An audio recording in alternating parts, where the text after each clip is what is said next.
Video के अंदर हम बात करने वाले एक ऐसी कंपनी के बारे में जिसमें 1311 करोड़ के कॉन्ट्रैक्ट के बाद ये हर दिन अपनी एक नई तेजी के साथ भागता नजर आया है।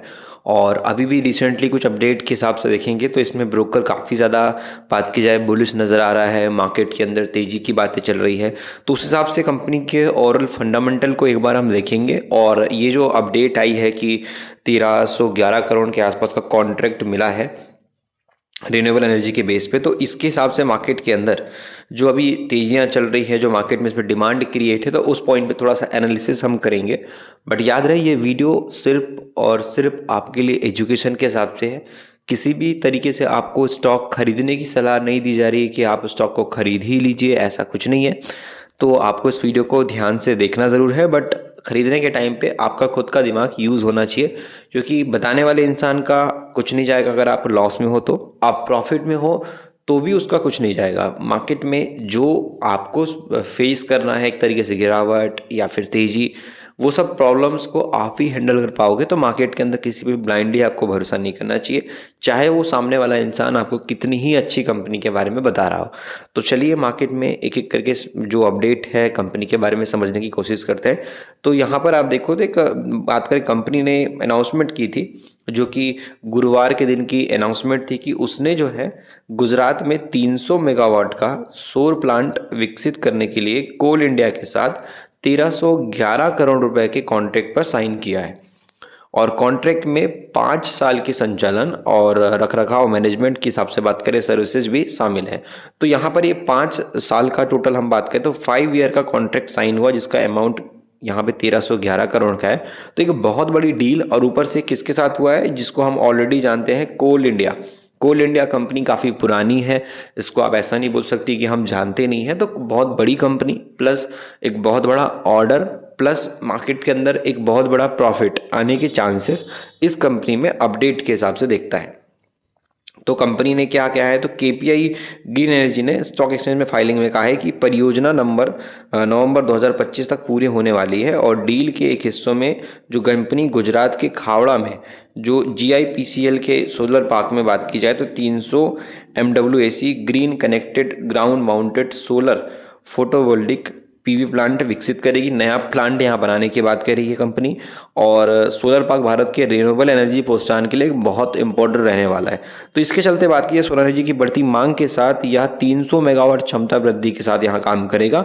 तो इस वजह से भी मार्केट में एक बड़ा यहाँ पर अच्छा देखा जाए तो सेंटिमेंट क्रिएट हुआ है, क्योंकि कंपनी ने बताया है कि उसकी सहायक कंपनी के साथ भी इनका अच्छा खासा काम चल रहा है। जो सीपीपी जो कैपेसिटिव पावर प्रोड्यूसर है बिजनेस सेगमेंट के साथ बात की जाए तो यहाँ पे सोलर एनर्जी के बेस पे तो मल्टीपल चीज़ों के हिसाब से अगर हम समझें तो कंपनी सोलर एनर्जी यानी कि फ्यूचरिस्टिक रिन्यूएबल एनर्जी के बेस पे ये कंपनी काफ़ी अच्छा अपना बिजनेस को एक्सपेंड कर पा रही है। अभी की जो करंट सिचुएशन है और जो भी बिजनेस अपडेट आ रही है उसके अकॉर्डिंग चीज़ों को अगर हम अच्छे से एनालिसिस करने की कोशिश करेंगे तो एनएसी की लिस्टिंग के अकॉर्डिंग अगर आप देखने जाओगे तो ये 29 अप्रैल 2022 से इन्वेस्टर का पैसा काफ़ी अच्छा ग्रो कर चुकी थी। अगर आप टॉप लेवल से देखोगे तो आपको दिखाई देगा कि कंपनी ने जो पैसा बनाया था वो आप सीधे देख पाओगे कि 1100% की एक अच्छी खासी तेजी इसमें आ गई थी। तो ऑलमोस्ट आप देखो तो यहाँ पे जो 2022 है और जो 2024 है उस हिसाब से देखेंगे तो अगस्त 2024 तक इसमें अच्छी खासी तेजी बनी हुई थी। और इस तेजी के बाद मार्केट के अंदर एक डाउनफॉल स्टार्ट हुआ। और अभी के टाइम पे रिसेंटली 6 मंथ के अंदर देखोगे तो आपको नजर आएगा कि ये अपने टॉप लेवल से, ये देख सकते हो, ये टॉप लेवल से अपना जो है ये 52% के आसपास टूट चुका है। 52% के आसपास केपीआई ग्रीन एनर्जी के अंदर गिरावट हो चुकी है। अब हमने अपडेट तो काफ़ी बढ़िया देख ली, शेयर प्राइस भी गूगल पर चेक कर लिया।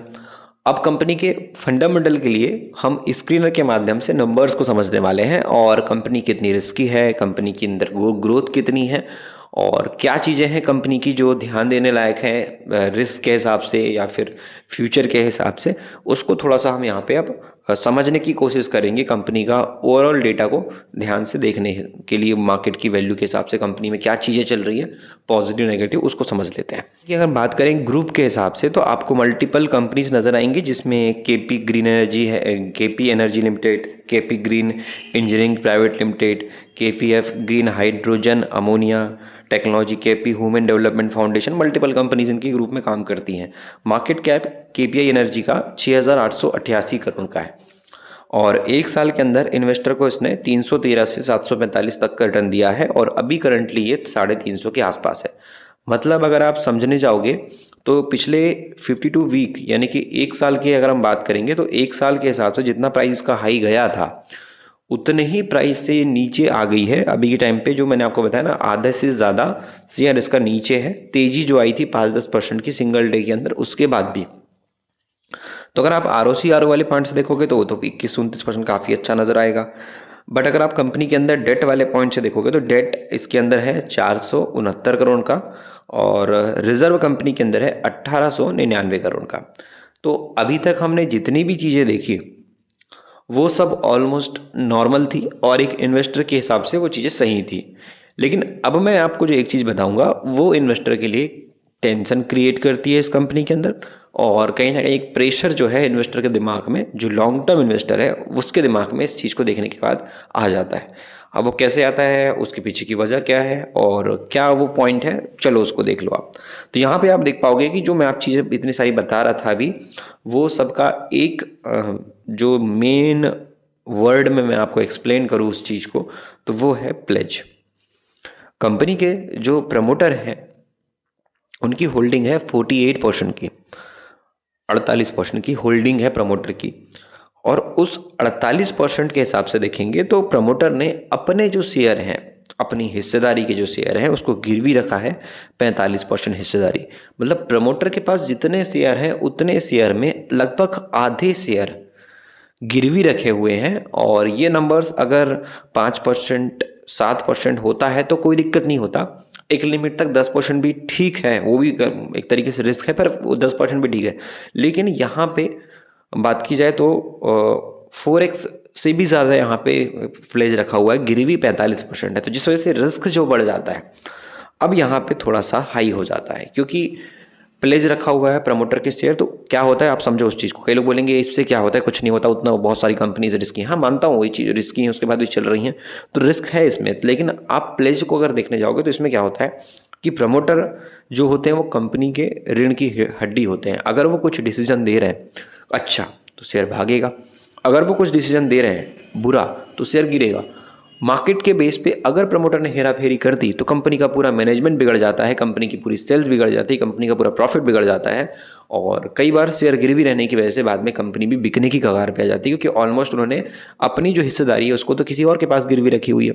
तो उस पॉइंट पे ये रिस्क जो है थोड़ा सा हाई हो जाता है। डेट अगर कंपनी ले रही है, कर्जा ले रही है, तो वो एक अलग चीज़ है कि कंपनी के अंदर कर्जा है तो कंपनी पैसा आएगा तो चुका भी देगी। और प्लेज में ऐसा होता है, गिरवी रखे में ऐसा होता है कि कंपनी ने अगर कर्जा नहीं चुकाया या जो पैसा उठाया, जो शेयर गिरवी अगर नहीं उठाया, तो कंपनी वो दूसरे इंसान की हो जाए, क्योंकि उसके पास पूरी हिस्सेदारी गिरवी रखी हुई है। तो उस पॉइंट पे थोड़ा सा रिस्क होता है कई सारी चीज़ों से। ये मैं आपको एक छोटी मोटी चीज़ बता पा रहा हूँ, इसको और एक्सप्लेन करने जाएंगे तो बहुत लंबी कहानी है। तो इस वजह से जो है प्रमोटर का जो प्लेज वाला हिस्सा है वो ज़्यादा इन्वेस्टर के लिए टेंशन क्रिएट करता है।